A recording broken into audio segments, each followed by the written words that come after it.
Hi, I'm Chris Wilson from Grinding Gear Games, and this is the most powerful league starter for Necropolis 3.24.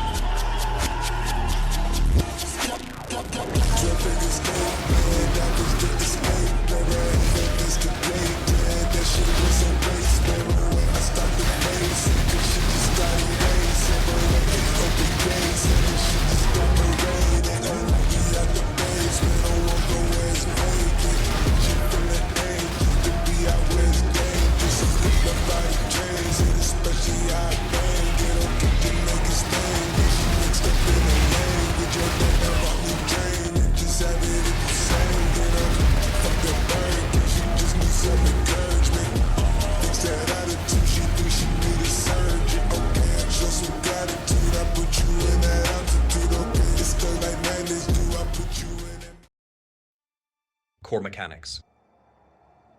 A character we are playing today is Spellsinger Cast on Crit Inquisitor Detonate Dead of Chain Reaction. We can start building into it as fast as Act 4 goes with early 4 link.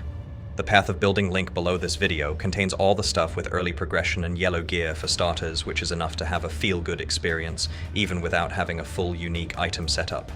For the early endgame, I picked up a full unique setup as simple as those are pretty each, and most players, especially new ones into the game, do not like to craft items, or they simply do not know how to approach it. So all you need to do is set up proper items with gems and sockets, and you won the game.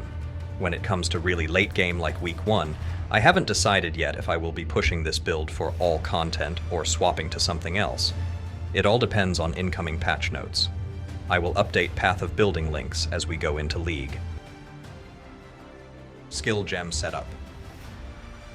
The popularity of Detonate Dead or potential nerf may be problematic for us, but if GGG decides to gut Transfiguration gem for DD, we have also Volatile Dead of Seething or just regular ones. I tested them, and they are fine, but have a bit of delay. In other cases, it may be pricey to buy on day 1. So if you are not interested in racing or are sweaty, try hard, I would suggest staying in the lab for longer to roll your own gem and farm unique items for your setup. If we acquire our skill gems, we will need to increase critical chance to support gem, cast on crit, and barrage of volley fire. I feel like barrage is a much better skill for triggering Co-C as it feels less clunky, and we can use a wand that will help us gain power charges quicker, so it will increase our corpse detonation. Get Diamond Flask as fast as possible with a chance to gain Flask charge on critical strike for more quality of life. As we covered the main DPS gem setup, the quality of life spell slinger setup helps us auto-cast Desecrate.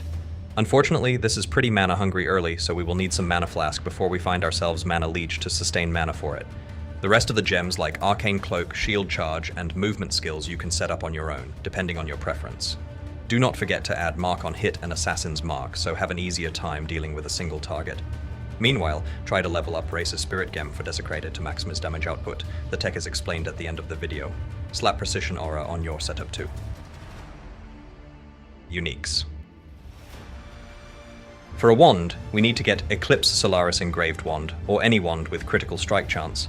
But this unique wand is pretty much the best in the slot, and costs less than 1 chaos. It also blinds enemies, gives a critical strike multiplier, attack speed, and everything we need for this build, literally, for free. The shield we are looking for is Lycosidie, secures our accuracy, so we do not need to spend a passive point to take care of it as our hits never miss. Helmet is just for the quality of life. You can pick any you want, but Onslaught is really useful as we rely on attack speed. Armor gives us the best bang for a buck, as we are going for more evasion, block, and spell suppression setup. For early unique armor, you can snipe Briswrap for that mana regeneration from flasks, Pragmatism to increase damage output, or Iriel's Fostering for an even more critical chance early on. If you are a new player, just follow up the path of building link and you will be alright. For gloves and boots, we are looking into Life and Mana Leech, high dexterity stat, as this build is pretty dex stat consuming. Lionized Paws and Slither Pinch are best in the slot for it because of their high stat and quality of life leech.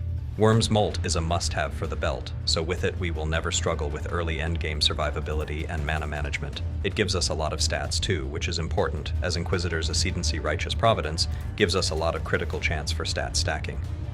For Ring we going with Thief's Torment, you can't just go wrong with that, as it helps us with resistances, life, and mana on hit. When it comes to amulets, there is a bit tricky thing. Early we need Ungol's Harmony if we want to have a high cast on crit frequency until we level up for Blood-Soaked Medallion. If you go with Ungol's Harmony amulet, you must take Elemental Overload Keystone to not feel the downside of lack of extra damage from critical strikes. That's all for today, guys. Thanks for watching the video. If you have any questions related to the build, feel free to ask in the comments. I have prepared 2 more builds with cheap unique for the strongest league start, so stay tuned and remember. The D4 bad.